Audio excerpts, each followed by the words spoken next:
business with a servant's heart. Welcome to the podcast. Steve Ramona. Inspiration, motivation takes. Listen to the pod. Welcome to Doing Business with a Servant's Heart. I'm your host, Steve Ramona. Every episode is an invitation, a reminder that business and life isn't just about profit, it's about purpose. It's about showing up with a servant's heart on every deal, every decision, every day to make a powerful impact on others. My guest today, she's going to light you up with so much spirit, but she's going to motivate you. She's going to challenge you. And more importantly, you're going to walk away with tools and resources that inspire action, both for you and the people in your lives. Before we dive in, here's your homework today. How are you going to serve yourself and others today? Always got to start with yourself first. It doesn't have to be a big impact. Even a small act of kindness or courage can change the game for anybody today. So let's do it today. If you're listening to a recording and it's a week from now, do it after you get done listening. Make that action of serving somebody. So let's lean in. Definitely take notes. Got my little pen here. And let's discover how servant leadership and business can create ripple effects that last far beyond the bottom line. And a big thanks to my sponsor, Epic Impact, the storytelling system that helps your message connect and convert. It's just 4 steps: engage, persuade, inspire, and close with clarity.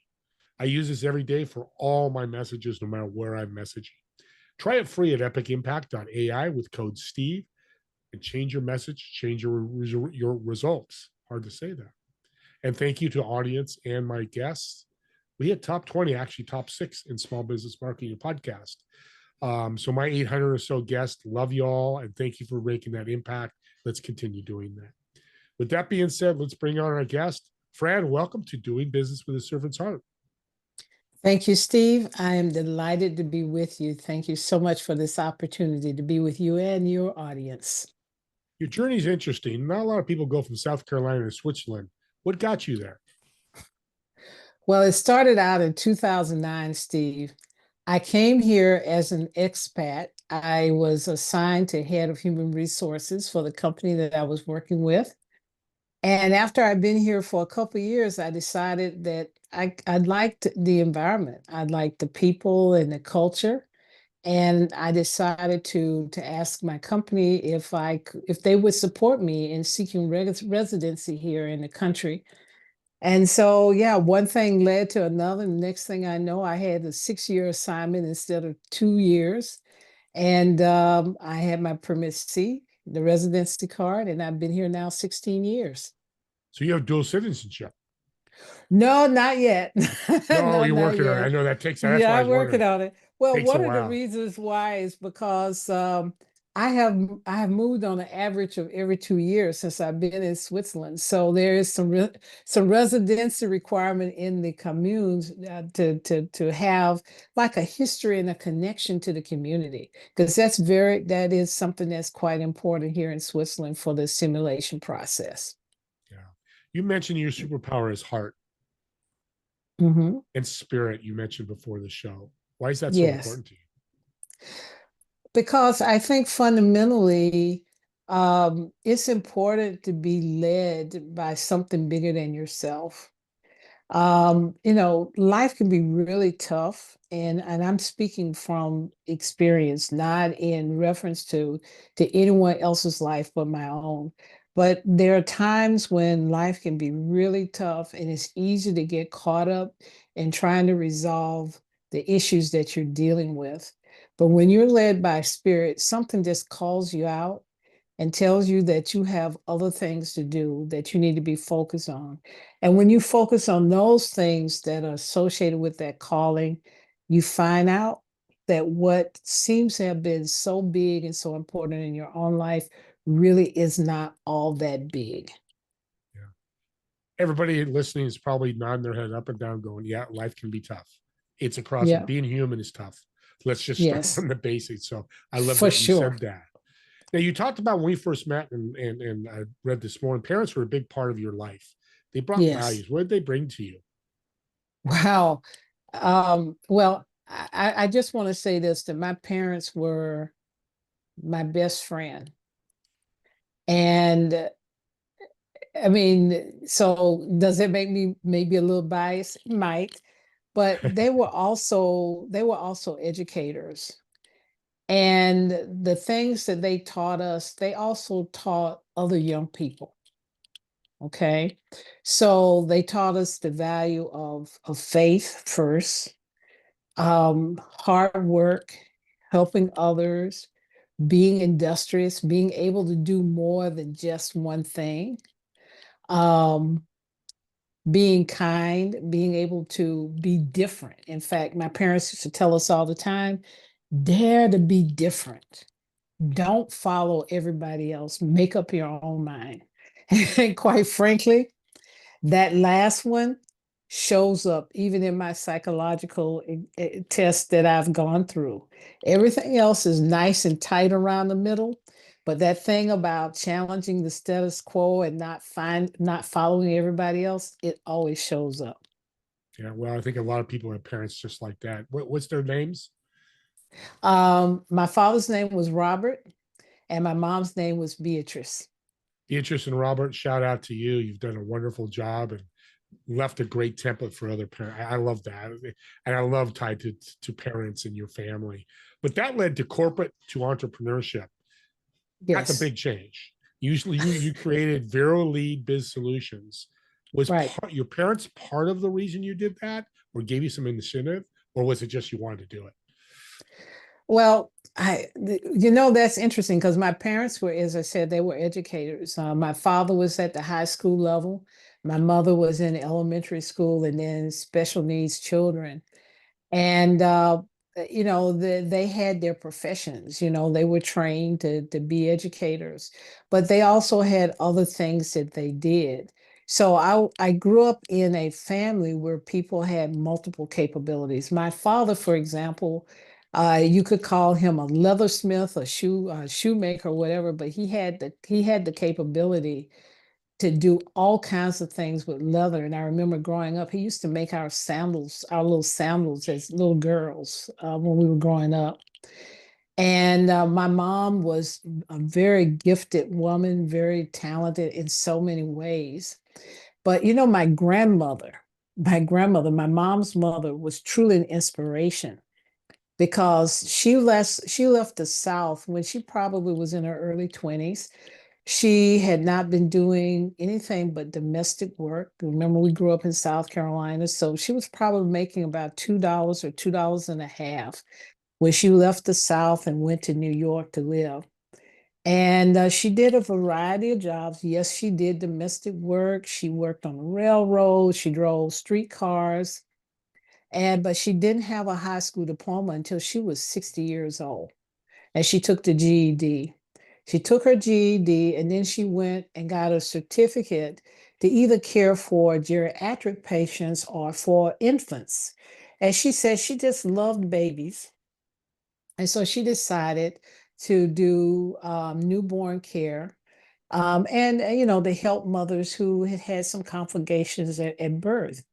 And so she made that her business. And so at 61 years old, she was dressing up in her uniform and going on these assignments, sometimes months at a time, with the weekends off, where she was going and taking care of newborn babies and their mothers right after birth. Inspiration like crazy. I'm Yes. 64. It's getting me excited. It's like, look what your grandma did. That's an Yeah, awesome story. Thank you for sharing. Let's jump into your business. A client comes sure. in. What's your goal with the client? What pain are you gonna solve, and how you can help them? Yes. Well, the pain I solve is the issue of predictable profits. Now, why is that important? It's one thing to have profits that are feast and famine, where you really don't know what's going to happen in the next month or sometimes the next week.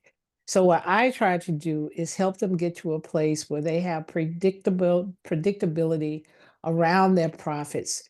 And that way they can plan more effectively. And quite frankly, it really, really gives them peace of mind.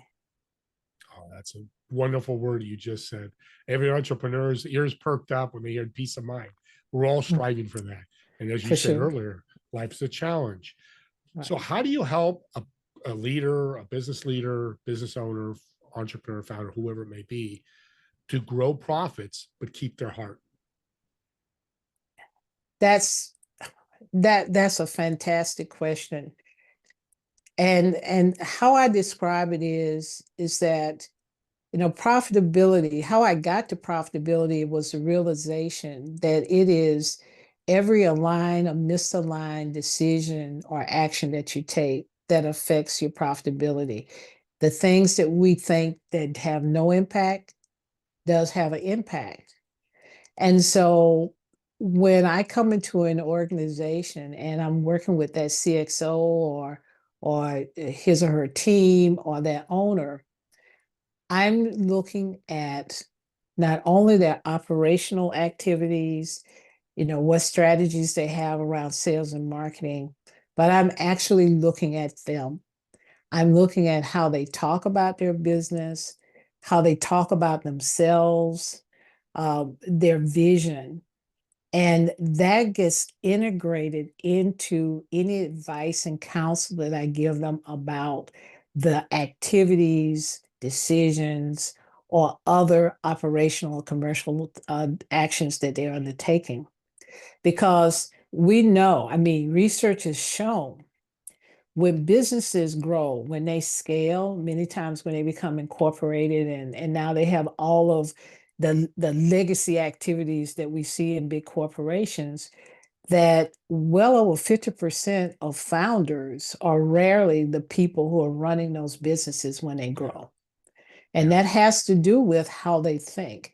And one of the things that happens is it's their baby. And because it's their baby, many times they have the expertise, they have all of that intimate knowledge of how they designed the business and the offer that they want to make. And they feel like nobody can do it quite like they can do it. So there's not much confidence in other people. They try to do it all themselves. And many times they miss the mark. Yeah, that's a It's great just too way. much. Yeah, yeah, and it's such a great stat. Hope people you write that down because that's big. It's you can't run a business, can't wear all the hats. We hear it millions of times. We got to keep hearing it as Right. entrepreneurs and founders. You gotta Right. have a team, a community. So, what's the difference between working with European companies and U.S. companies, or is there any difference at all? Oh, it's a lot of A difference. It's a difference? lot of difference. And I have to laugh a little bit because I really discovered it when I first came over to Switzerland. And I had a human resources manager who was Swiss German. And I remembered that we had a situation where we told people, we were trying to attract new employees to this operation. And so we had a lot of things that we were going to offer, like having a gym and, work-life balance, and all of these things were very important in the United States. And so we put that on the table. We told people that they could have a career in this, stay in the same location and have a great career. But the reality was people needed to move because we were a headquarter location. So we were an accelerator of capability, not necessarily a destination for people to grow.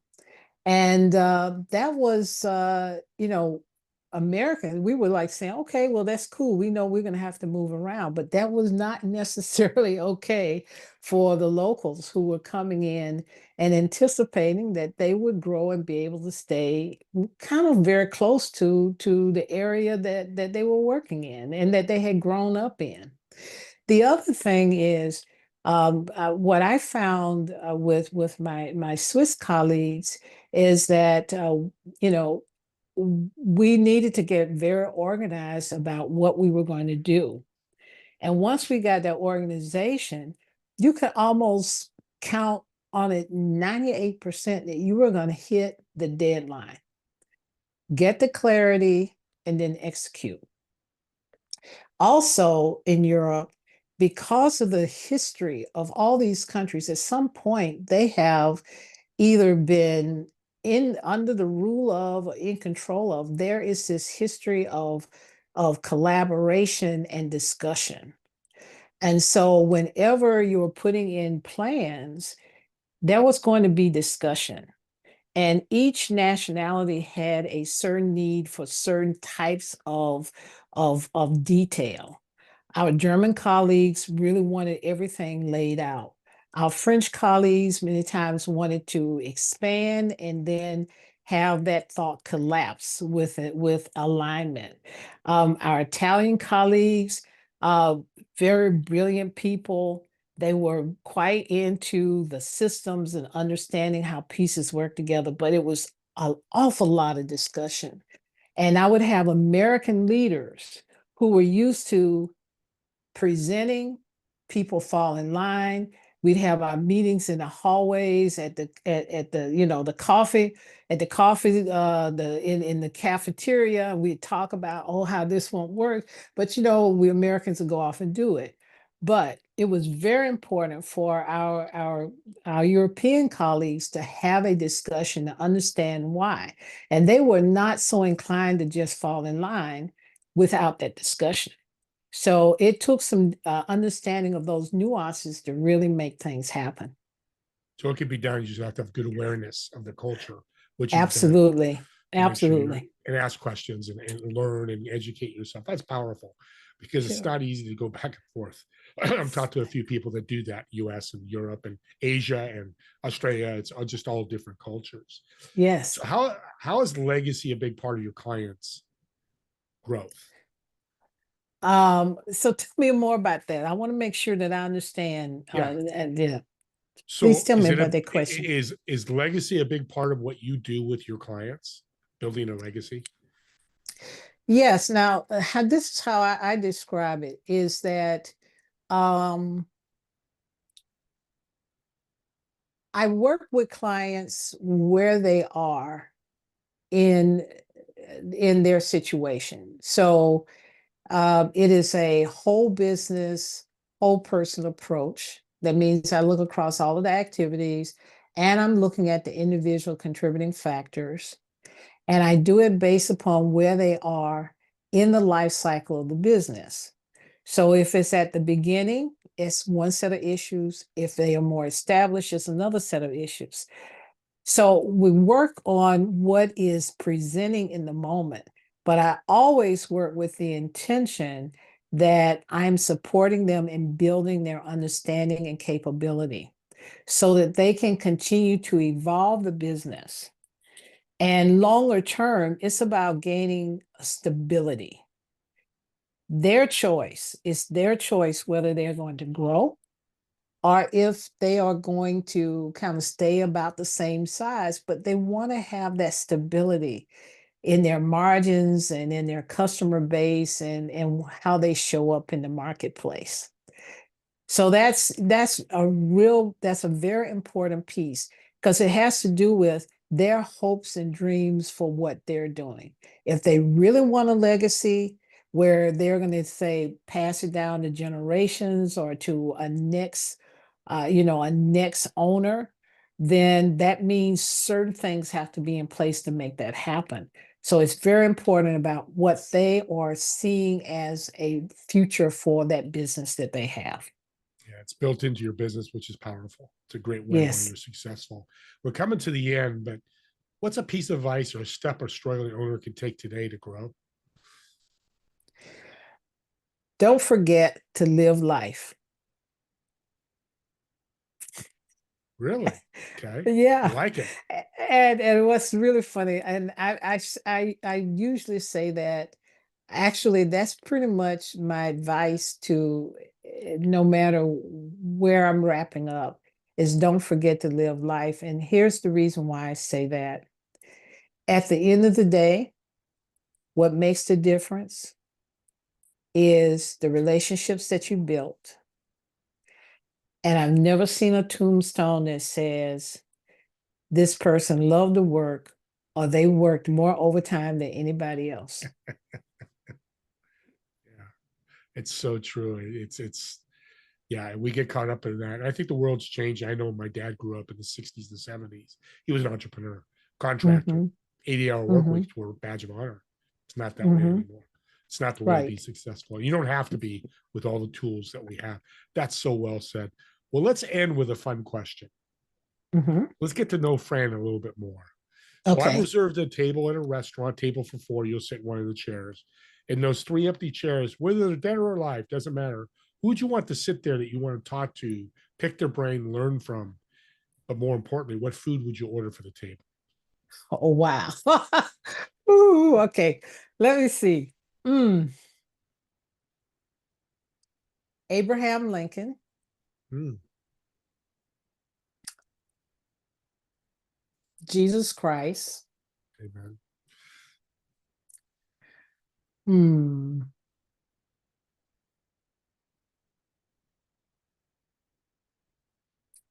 Queen Elizabeth. Wow. And actually, I never knew this person, but my great grandmother. Bring a little family into that. What a table. Holy Yeah. moly. What are they eating at the table? Something healthy. I would say, let's eat fish. Beautiful, beautiful. You know, Fran, I've met you before and I've learned more about you. That's why I love doing these podcasts. You really care about people. You care about people in your business.